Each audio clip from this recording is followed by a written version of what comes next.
بادشاہ کے محل میں صفائی کرتے جب ایک بھنگی کی نظر ملکہ پر پڑی تو وہ پہلی نظر میں اس پہ فدا ہو گیا، لیکن اپنی حیثیت اور ملکہ کی حیثیت میں فرق دیکھا تو سر جھکائے وہاں سے چلا گیا۔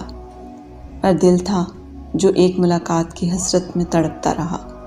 عشق کی بیماری نے جسمانی بیماری کا روپ لیا اور وہ بستر پہ پڑ گیا۔ بھنگی کی بیوی بھی اس ساری حالت سے واقف تھی۔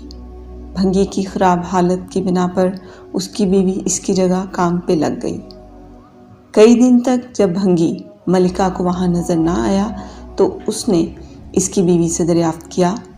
بھنگی کی بیوی یہ سوچ کر گھبرا گئی کہ ملکہ کو اصل بات بتا دی تو نہ جانے کیا حال ہو ہمارا، لیکن ملکہ نے اس کی گھبراہٹ جانچ کر اسے اعتماد میں لیا اور حقیقت پوچھی۔ بھنگی کی بیوی نے وہ ساری صورتحال ملکہ کے گوش گزار کر دی۔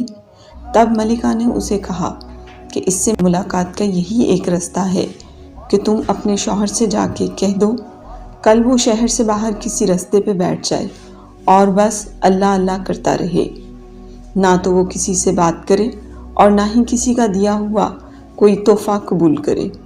ایسا کرنے سے جب اس کے چرچے بادشاہ تک پہنچیں گے تو ملاقات کے رستے بھی کھل جائیں گے۔ ملکہ کا پیغام سنتے ہی بھنگی کی جان میں جان آئی اور وہ گداؤں کا بھیس بدل کر ایک رستے پہ جا کے بیٹھ گیا اور اللہ اللہ کا ورد شروع کر دیا۔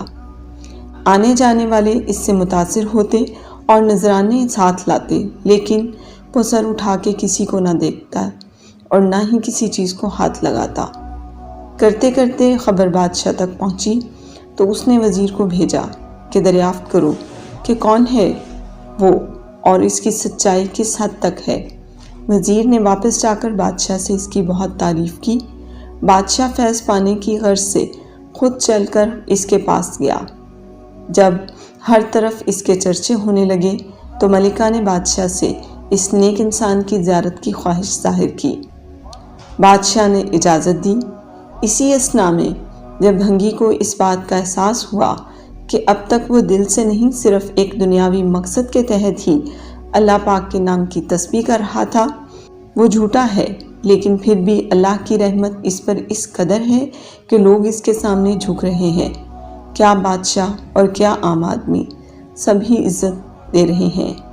یہ کرامات تو صرف زبان سے وہ پاک نام لینے کی ہے، اگر سچے دل سے اس نام کی تسبیح کی جائے تو کتنی رحمتوں کا نزول اس پہ ہوگا۔ جب ملکہ اس کے پاس پہنچی تو اس نے سر اٹھا کے اس کی طرف نہ دیکھا اور وہ مطمئن ہوئی کہ کوئی آج اس کی وجہ سے اللہ کے قریب ہو گیا۔ وہ روتی ہوئی واپس اپنے محل چلی گئی۔ بے شک اس پاک ذات کا ذکر اپنے آپ میں ایک رحمت ہے۔